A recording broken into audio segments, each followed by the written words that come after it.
I'm very, very happy having this opportunity to open this seminar to prepare also the delegation from the European Parliament, but then also other stakeholders and people in the EIF, our European Parliament program with the 10 MEPs traveling there. We will meet with the many stakeholders there and of course participate mostly on the parliamentary track. I also see that this IGF is very interesting, looking at the global digital compact that the UN Secretary General has proposed.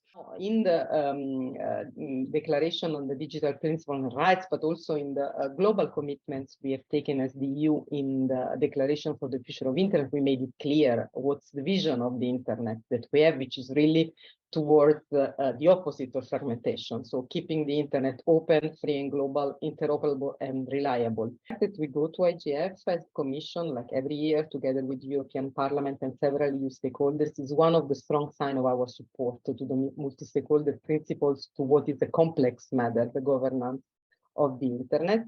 The common agenda proposes a digital compact to be agreed at the Summit of the Future in September 2023. That timeline might have changed now. But it should be done through a technology track involving all stakeholders like governments, the United Nations system, private sector, civil society, academia, and youth, of course. We at Eurodic also invite European stakeholders to contribute to the preparation of a submission on the Global Digital Compact, which takes into account the relevant discussion at recent Eurodics and across Europe. Trying to create an IGF that is more outcome oriented and that can provide input to other bodies, to other fora where discussions take place. The IGF will never be a negotiating forum. It will remain a forum for dialogue amongst all stakeholders, but we are looking to create outcomes that can be useful. And that's important in the context of the Global Digital Compact that Sandra explained. We've also seen this formalization of new types of mechanisms that provide input to the IGF or guide the IGF. The leadership panel is one of these. Internet fragmentation is when you don't have interoperability between different networks anymore.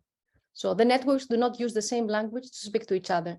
Internet fragmentation is when the internet breaks at technical level. How do you continue building trust in what we have today?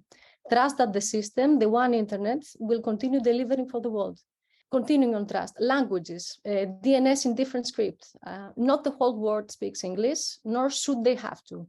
Enabling other languages for us is very important. It's important that we make IGF more impactful, but also more inclusive. And when we talk inclusion, we usually talk only about getting third world countries or the global south included. But I also think we need to be broader as IGF. We need to engage other sectors and groups. I also think we should need more participation from parliamentarians. And I know the European Parliament have a good record of getting get going to the meetings, but we also need the national ones from the member states. We need more politicians to understand what this is about.